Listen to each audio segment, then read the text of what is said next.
우리 옆에 분하고 이렇게 인사 나누시기 바랍니다. 사랑합니다. 축복합니다. 사랑합니다. 축복합니다. 오늘이 사순절 5번째 주일입니다. 다음 주일이 25일 종려주일입니다. 월요일부터 토요일 날까지 고난주간이 계속되고요. 그 고난주간에 우리는 특별 새벽기도회를 갖고 그리고 4월 1일 날 부활절을 맞이하게 됩니다. 이 사순절의 마지막 기간에 주님의 십자가 앞으로 더 가까이 나오며 우리 주님의 고난과 죽으심과 부활에 동참하는 믿음의 가족들이 되기를 바랍니다. 한 가지 질문 드릴게요. 고난주간 특별 새벽기도회에 참여해야 될까요? 참여 안 해도 될까요? 대답을 안 하시네. 정답은요, 참여해야 됩니다. 꼭 참여하시기 바랍니다. 아무리 바빠도 아무리 멀어도 주님이 십자가의 고난을 생각하면 고난주간에 새벽기도 참여하는 게 그게 어렵겠습니까? 물론 도저히 될 수 없는 여건이 있다는 것 압니다. 그곳에서 꼭 새벽기도 드리시면서 주님의 고난의 길을 묵상하는 믿음의 가족들 되기 바랍니다. 오늘 말씀은 광야에서 예수님의 마지막 3번째 시험입니다.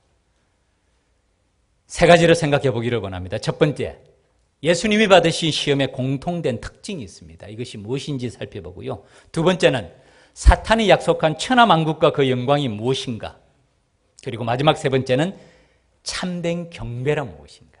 참된 예배란 무엇인가에 대해서 같이 생각하며 은혜를 나누기를 원합니다. 첫 번째로 사탄이 예수님을 시험하는 이 3가지 시험을 보면 일정한 패턴이 있습니다. 일정한 형식이 있어요. 한번 살펴보시죠. 오늘 본문 읽은 4장 3절 우리 같이 읽겠습니다. 마태복음 4장 3절입니다. 읽겠습니다. 시험하는 자가 예수께 나와서 이르되 내가 만일 하나님의 아들이거든 명하여 이 돌들로 떡덩이가 되게 하라. 아멘. 사탄의 말이 무엇입니까? 내가 만일 하나님의 아들이거든. 이 문장이 토시 하나 안 바뀌고 6절에 나옵니다. 6절 전반부만 같이 읽겠습니다. 시작. 이르되 내가 만일 하나님의 아들이거든 뛰어내리라 기록되었으되. 아멘. 여기까지입니다. 똑같죠.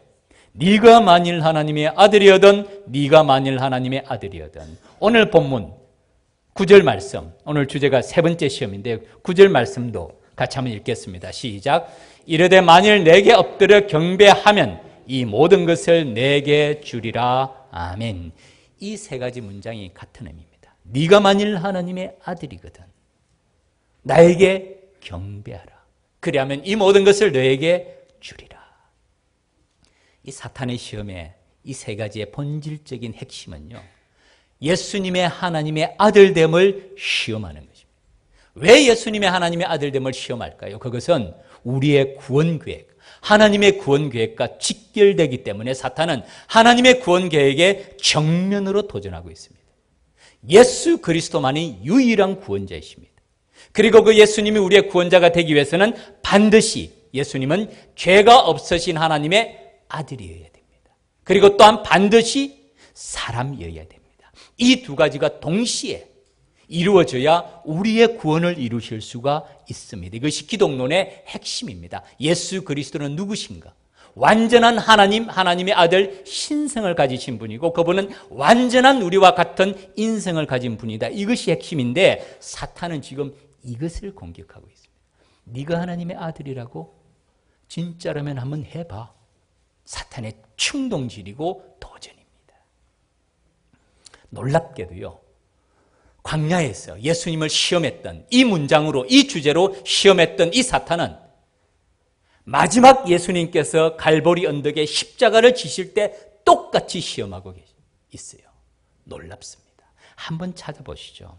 마태복음 27장 35절에서부터 44절까지인데 다 같이 읽기에는 너무 깁니다. 자막을 준비했는데요. 성경을 찾으실 분은 성경을 찾으십시오. 좀 길고 제가 설명해 드리겠습니다. 자막을 보실 분은 자막을 보시기 바랍니다. 35절, 마태복음 27장 35절부터 44절까지 여기서 4부류의 사람이 나옵니다. 4종류의 사람이 나오는데요. 첫 번째는 로마 군병들입니다. 그것이 35절입니다. 그들이 로마 군병들입니다. 예수를 십자가에 못 박은 후에 십자가의 사건이에요. 그 옷을 제비 뽑아 나누고 거기 앉아 지키더라. 우리가 알지 않습니까? 예수님의 옷을 찢지 말자. 제비 뽑아 나누고 군병들이 지키고 있습니다. 그 머리 위에는 이는 유대인의 왕이라 쓴 죄패를 붙였더라. 지금 로마 군병들이 첫 번째 그룹입니다. 두 번째, 강도들이 나옵니다. 이때에 예수님이 십자가에 못 박힐 때입니다. 예수와 함께 강도들이 십자가에 못 박히니 하나는 우편에 하나는 좌편에 있더라. 두 번째 부류 강도들입니다. 세 번째, 이 사람들을 주목해 보십시오. 지나가던 자들은, 거기를 지나가던 일반 사람들을 말합니다. 자기 머리를 흔들며 머리를 쩔레쩔레 흔드는 게 혀를 끌끌 찼을 거예요. 예수를 모욕하여 이르되 성전을 헐고 사흘에 짓는 자여. 예수님의 말씀을 가지고 조롱하는 거죠. 그 다음에 그를 보십시오. 네가 만일 하나님의 아들이야다. 놀랍습니다. 사탄 마귀는요, 끝까지 예수님의 구원 계획을 방해하고자 합니다. 이제는 자기들의 하수인 다른 사람의 입을 빌려서 예수님을 공격하고 있는 장면입니다. 네가 만일 하나님의 아들이여든 자기를 구원하고 십자가에서 내려오라 하며, 구원에 관한 주제예요. 구원을 방해하고자 하는, 하나님의 구원 계획을 방해하고자 합니다. 그 계획을 방해하는 것은 예수님이 십자가에서 뛰어내려오시는 겁니다. 그 길을 걸어가지 않는 것이에요. 자기를 구원하고 십자가에서 내려오라 하며, 네 번째 부류 사람입니다. 그와 같이 대제사장들도 서기관들과 장로들과 함께 희롱하여 이르되, 참 놀랍죠. 백성의 지도자들이에요. 종교 지도자들이에요. 그들도 똑같이 그가 남은 구원하였으되 42절 자기는 구원할 수 없도다. 구원에 관해서 예수님을 공격합니다. 그가 이스라엘의 왕이로다. 메시아라면 지금 십자가에서 내려올지어다. 십자가에서 내려오라는 말을 계속하고 있잖아요. 그리하면 우리가 믿겠노라. 그가 하나님을 신뢰하니 하나님이 원하시면 이제 그를 구원하실지니라.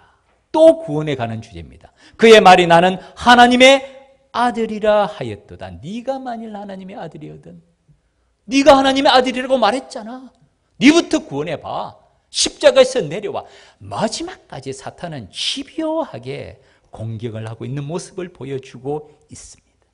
사랑하는 믿음의 가족 여러분, 우리의 구원의 역사가 어디에서부터 시작되고 누구로부터 시작됩니까?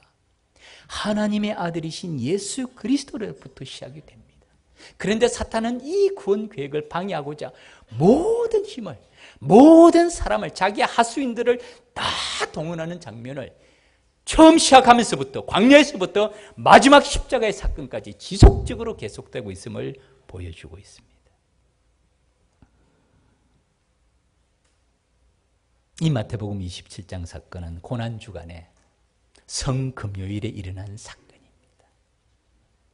예수님은 완전한 자기 희생으로, 처절한 십자가의 고난으로 우리의 구원의 길을 이루시는데, 사탄과 그의 하수인들은 끝까지 집요하게 처음부터 마지막까지 하나님의 구원 계획과 예수님의 십자가의 길을 공격하고 방해하고 있는 것을 보여줍니다. 사랑하는 믿음의 가족 여러분, 우리에게 주는 교훈은 이것입니다. 우리도 삶에서 크고 작은 시험, 다양한 시험 많이 당하죠. 교회 안에서도, 교회 밖에서도, 가정에서도, 직장에서도, 사업대에서도, 만나는 사람을 통해서 크고 작은 시험 많이 만납니다. 이 모든 시험의 목적이, 최종 목표가 뭔 줄 아십니까? 하나님과의 관계가 멀어지게 하는 거예요. 어떤 형태의 시험이든지 최종 목표는 하나입니다. 하나님과의 관계가 멀어지게 하는 것입니다. 사탄의 목적은 무슨 일이 있어도, 때로는 어떤 대가를 지불하더라도 우리가 구원의 길에 이르지 못하도록, 십자가의 길을 바라보지 못하도록 하는 데 있습니다. 다시 말하면 사탄은 우리가 이 땅만 바라보고 살게 하는 거예요. 이 땅에서 잘 먹고 잘 살게 해서 하나님의 십자가의 은혜와 그 구원 계획을 알지도 보지도 깨닫지도 못하게 하는 것이 사탄의 제1의 목적입니다. 이것이 바로 네가 만일 하나님의 아들이거든, 네가 만일 하나님의 아들이거든, 나에게 경배해. 자기가 하나님의 아들이라고 말했는데 먼저 자기부터 남은 구원하였으되 자기는 구원할 수 없도다. 지금 십자가에서 내려올지어다. 그리하면 우리가 믿겠노라. 예수님은 이런 조롱과 이런 처절한 고난 가운데서도 우리의 구원의 길을 이루십니다. 그것이 사순절이에요. 그 길을 생각하는 것이 사순절입니다. 지금도 사실은 우리를 크고 작은 다양한 방법으로 공격합니다. 영적인 전쟁은 휴전이 없습니다. 주님이 오실 때까지 계속됩니다. 우리의 구원의 길을 방해하고 하나님께 더 가까이 나아가지 못하도록 합니다. 영적인 경각심을 가지고 우리 주님께서 이 시험을 이겼던 것처럼 우리도 모든 믿음의 시험을 이겨내는 저와 여러분의 믿음의 걸음이 되기를 주님의 이름으로 축원합니다. 두 번째, 사탄이 약속하는 천하만국과 그 영광이 무엇인가 하는 점입니다. 오늘 사탄은 주님을 유혹하고 미혹합니다. 8절 9절입니다. 마귀가 또 그를 데리고 지극히 높은 산으로 가서 천하만국과 그 영광을 보여 이르되 만일 내게 엎드려 경배하면 이 모든 것을 내게 주리라. 천하만국과 그 영광을 보여주면서 하는 말이 만일 내게 엎드려 경배하면 이 모든 것 천하만국과 부귀영화를 너에게 주겠다. 어떻습니까, 여러분? 이 거래가 좀 괜찮아 보이지 않습니까? 마귀는 조건을 제시하고 그 조건에 따른 대가를 줍니다. 조건은 어떻게 보면 간단합니다. 작은 것입니다. 나에게 엎드려 절해라. 그리고 보면 한 번을 말합니다. 계속 절해라고 하지 않는 것 같아요. 나에게 엎드려 절해라. 그리고 아마 이 일은 엄밀한 가운데 이루어질 것 같아요. 그런데 주어지는 대가는 천하만국과 그 영광을 주겠다는 거예요. 괜찮은 거래 아닙니까? 할만하다고 생각하지 않습니까? 조금 관점을 달리해서 마태복음에서는 이 순서가 누가복음과 순서는 약간은 다릅니다. 누가복음에서는 세 번째 이 시험이 두 번째 나와요.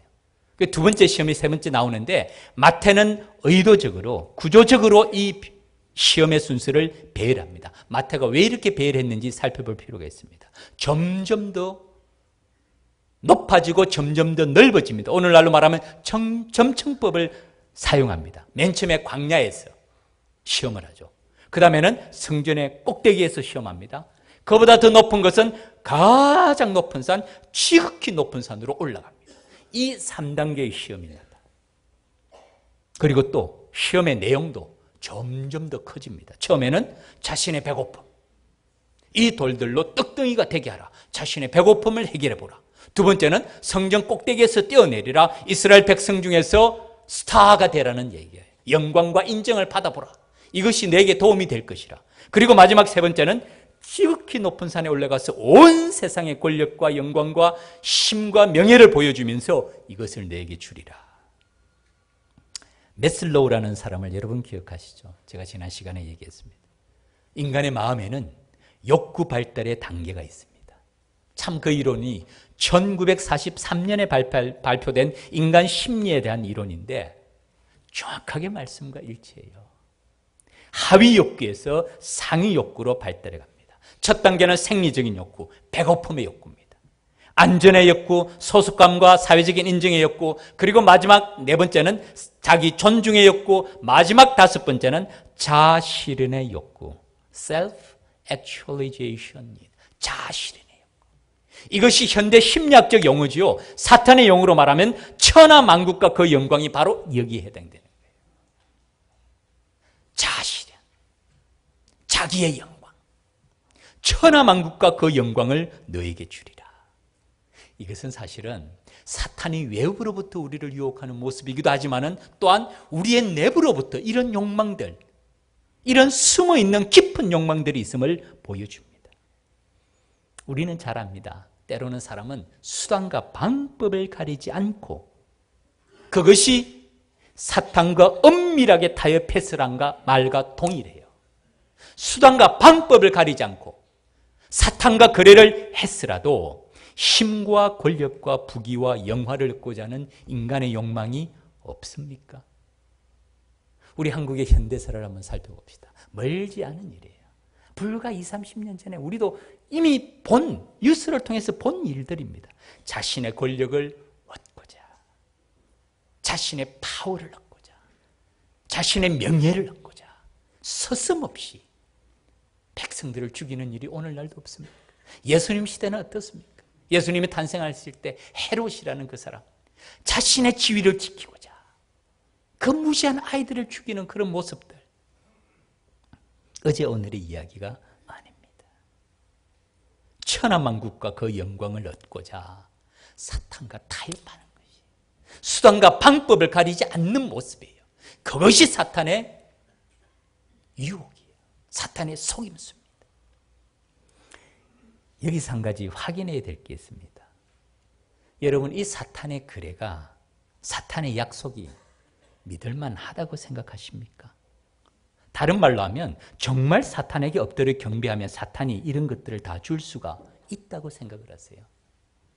다른 말씀을 한번 찾아보시죠. 누가복음을 찾아보겠는데 자막을 준비했습니다. 한번 보시기 바랍니다. 누가복음 4장 5절부터 7절까지는 이 사탄의 유혹을, 사탄의 이 시험을 좀 더 자세하게 설명을 해놓고 있습니다. 누가복음 4장 5절부터 7절까지 본문이 준비되어 있습니다. 자막을 보시고요. 우리 같이 한번 읽겠습니다. 시작. 마귀가 또 예수를 이끌고 올라가서 순식간에 천하만국을 보이며 이르되 권위와 그 영광을 내가 네게 주리라.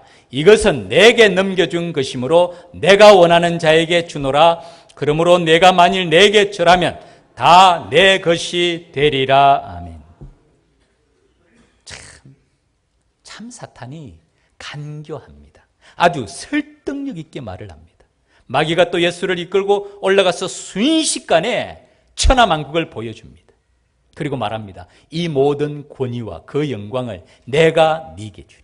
이 모든 권세와 이 모든 영광과 이 모든 부귀영화 모든 것을 내가 너에게 주리라. 왜냐하면 이것은 나에게 넘겨준 것이므로, 다른 말로 하면 내 것이라는 것이죠. 그래서 내가 원하는 자에게 주노라. 사탄이 말해요. 내가 원하는 자에게 주노라. 그러므로 네가 만일 내게 절하면 다 네 것이 되리라. 믿을 수 있는 말입니까? 신뢰할 수 있는 약속인가요? 결론부터 말씀하면요, 거짓말이에요. 사탄은 본질이 거짓말장입니다. 사탄은 본질이 사기꾼이에요. 사탄의 말을 믿는 것보다 더 어리석은 일은 없습니다. 사탄과 약속하는 것 자체가 어리석은 짓일 뿐만 아니라 완전한 자기 파멸입니다. 이것이 바로 하나님과 완전히 대조되는 사탄의 본성을 보여줍니다. 하나님은 언약의 하나님이세요. 다른 말로 하면 약속의 하나님이시고 약속한 것은 반드시 지키시는 하나님입니다. 민수기 23장 19절 말씀, 하나님을 의뢰함, 성실이라는 말씀 우리 암송하시죠. 자막을 준비했는데요. 같이 한번 읽겠습니다. 민수기 23장 19절 말씀입니다. 같이 읽겠습니다. 시작. 하나님은 사람이 아니시니 거짓말을 하지 않으시고 인생이 아니시니 후회가 없으시도다. 어찌 그 말씀하신 바를 행하지 않으시며 하신 말씀을 실행하지 않으시랴. 아멘. 사탄은 사기꾼이고 거짓말장이에요. 그러나 하나님은 약속의 하나님이시고 언약의 하나님이십니다. 반드시 말씀하신 것은 지키신다는 말씀이죠. 하나님은 사람이 아니시니 거짓말을 하지 않으시고 인생이 아니시니 후회가 없으시다. 똑같은 말이 반복됩니다. 그 다음에 말씀도 어찌 그 말씀하신 바를 행하지 않으시며 하신 말씀을 실행하지 않으시라. 반드시 약속은 지키신다는 말. 이것이 바로 언약의 말씀, 하나님의 말씀의 약속입니다. 우리가 이 약속의 말씀을 붙잡는 이유가 바로 여기 있습니다. 하나님은 말씀하신 것을 반드시 지키시는 하나님이시기 때문입니다. 혹시 언약이란 무엇인가에 대해서 더 깊은 연구를 하기 원하시는 분이 계시면 팔머 로버슨이라는 분이 쓴 작은 책이 있습니다. 짧은 책이에요. 쉽게 읽을 수 있는 책입니다. 하나님의 약속이 어떤가? 하나님이 우리에게 어떤 약속을 주셨는가? 아주 좋은 책입니다. 한번 꼭 보시기 바랍니다. 그러나 사탄은 정반대예요.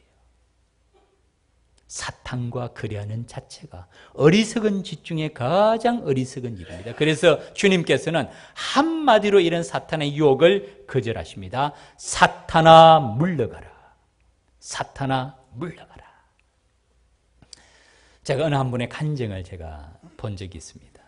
이분이 예기치 않은 질병으로 병원에 입원하게 됐어요.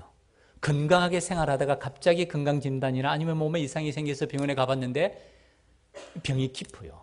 그럴 때가 간혹 있지 않습니까? 안타깝지만 이분이 그런 상황 가운데 병원에 입원해 있습니다. 염려와 걱정이 얼마나 많겠어요. 그 가운데서 이분이 꿈을 꿉니다.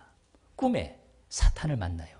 사탄이 자기를 찾아옵니다. 그리고 자기에게 똑같은 유혹을 합니다. 자기에게 절하면 병을 낫게 해주겠다는 거예요. 이분이 꿈에서도 사탄아 물러가라 라고 말하면서 꿈을 깨고 난 다음에 한편으로는 좀 아쉬움이 남는 거예요. 그래서 목회자가 찾아왔을 때 이 꿈 이야기를 하면서 이렇게 얘기를 자기가 했다고. 목사님, 건강하게 낫고 난 다음에 하나님을 더 잘 섬기면 되지 않을까요?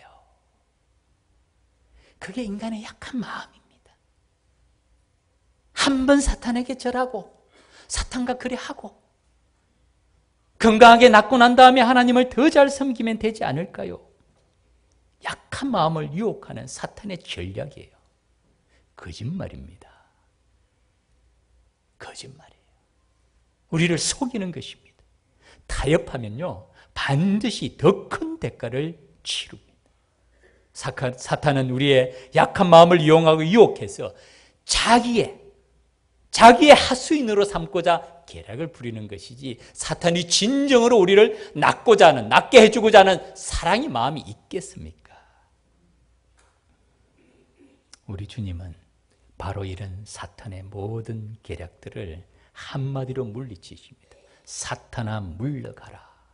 사탄과는 거래 자체를 하는 것이 가장 어리석은 것입니다.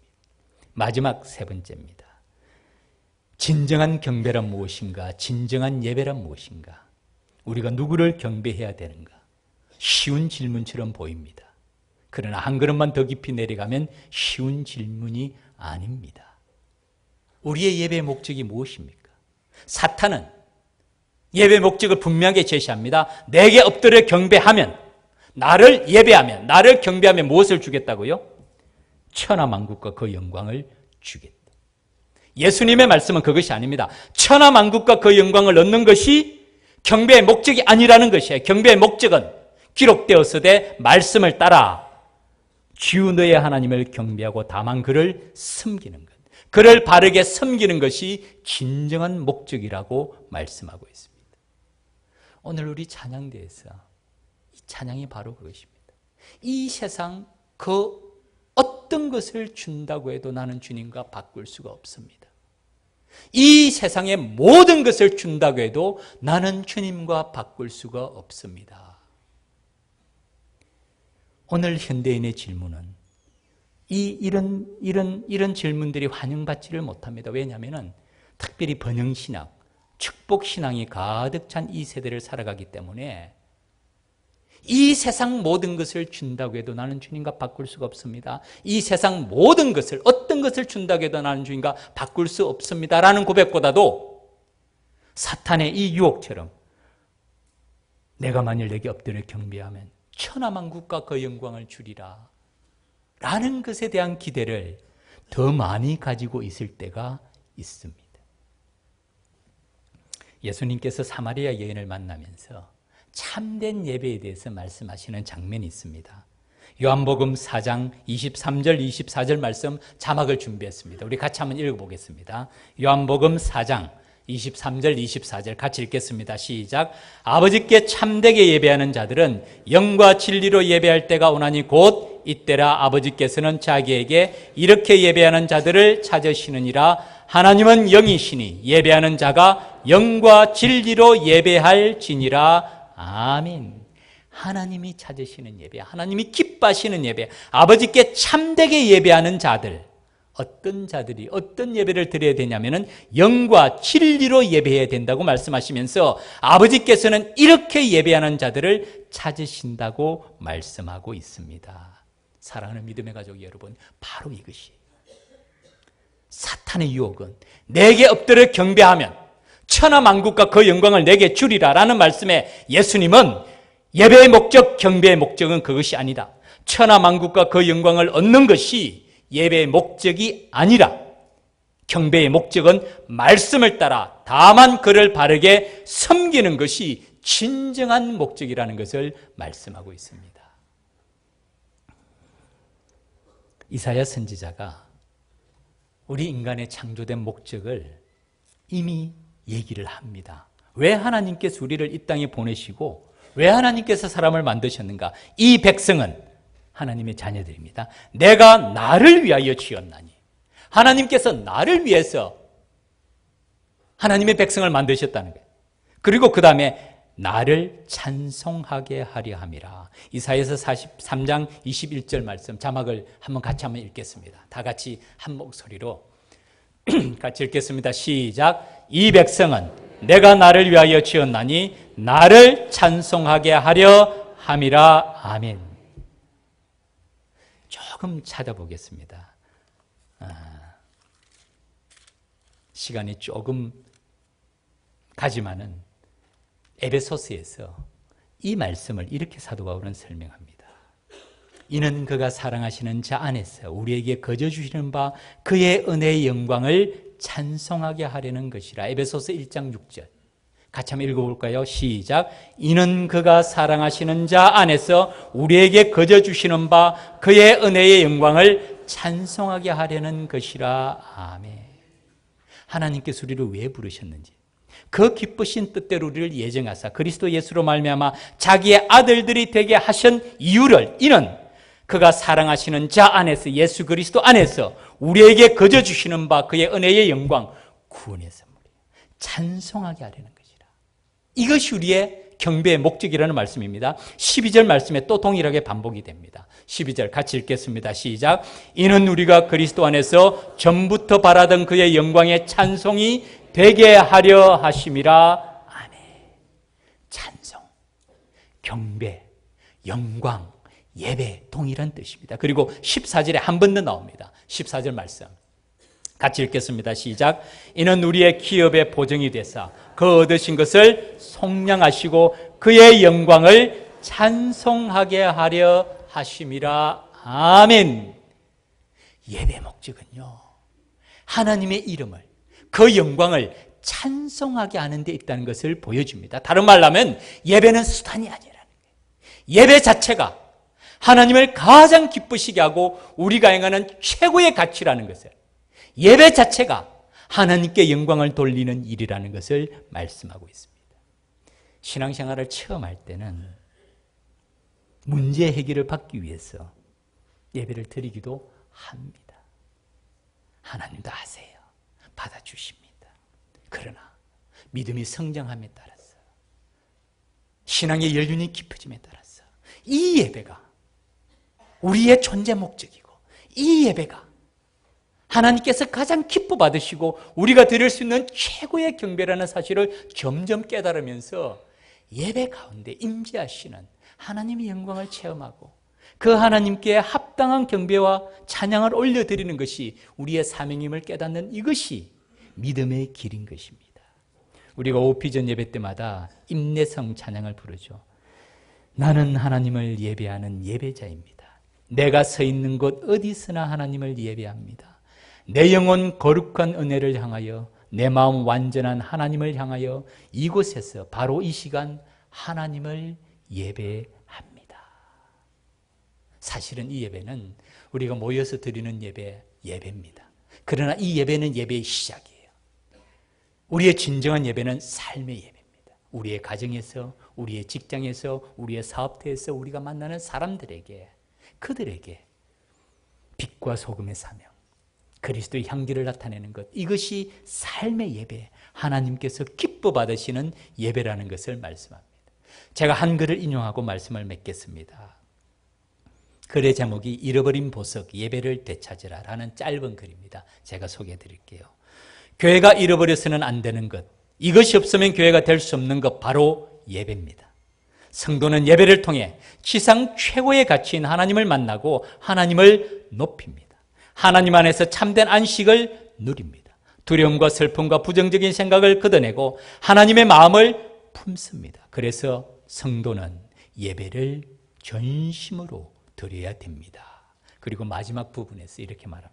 그런데 현 시대의 교회는 갖출 것 다 갖추고 최첨단 호화 예배를 드리지만 그것이 과연 진정한 예배인지 의문이 듭니다. 라고 말하면서 토저라는 분의 글을 인용합니다. 교회에서 예배는 잃어버린 보석이 되고 말았습니다. 지금 교회는 온갖 장식품으로 화려하게 빛나지만 정작 빛나야 할 보석인 예배는 실종되었습니다. 하나님 아닌 것을 예배하고 있지는 않은지 점검해야 합니다. 우리가 무엇을 가장 사랑하는지, 최종적으로 누구에게 의존하며 충성을 바치는지 묻고 답하는 것이 바로 예배입니다. 이 글의 제목이 예배, 인생 최고의 가치. 사랑하는 믿음의 가족 여러분, 우리가 주일날 예배를 드릴 때 이 예배를 통해서 하나님을 만나시는 거예요. 예배 가운데 주의 임재하심을 경험하십니까? 아니면 늘상 드리는 예배로 시간이 되면 와서 머릿속에는 딴 생각하면서 몸만 앉아 있는 거예요. 정말 하나님이 기뻐하시는 영과 진리로 이렇게 예배하는 자들을 찾으신다고 말씀하시는데 그런 예배를 올려드립니까? 아니면 천하만국과 그 영광을 얻는 것은 아니지만 나의 문제가 해결되기를 바라고 하나님께서 나에게 축복해 주시기를 바라는 마음이 나의 경배의 목적이 되고 있는지요. 무슨 말인지 알겠죠? 예수님께서는 우리에게 예배란 무엇인가? 참된 경배란 무엇인가? 그것은 말씀을 따라 다만 그를 바르게 섬기는 것이 진정한 예배라는 거예요. 사탄은 네가 만일 내게 엎드려 경배하면 대가를 주겠다는 것이에요. 천하만국과 그 영광을 주리라. 사실은 예배를 드리면서 우리의 자신을 점검하게 하는 거예요. 정말 우리 찬양대 이 말씀과 제가 찬양을 들으면서 주제 말씀과 동일한 말씀. 이 세상 그 어떤 것을 준다고 해도 이 세상 그 무엇을 준다고 해도 나는 주님과 바꿀 수 없습니다. 이것이 예배의 정신인 줄 믿습니다. 말씀을 맺겠습니다. 사순절 5번째 주일을 맞이합니다. 십자가 앞으로 더 가까이 나가시고 진정한 예배를 드리시고 진정한 경배를 올려드리는 믿음의 가족들이 되기를 바랍니다.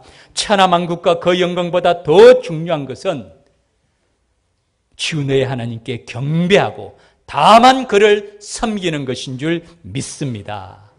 이 예배를 올려드림으로 하나님을 기쁘시게 하고 하나님의 마음에 합당한 주님의 백성들이 되어 주님의 손에 쓰임받는 저와 여러분의 믿음의 걸음이 되시기를 주님 이름으로 축원합니다. 기도드리겠습니다.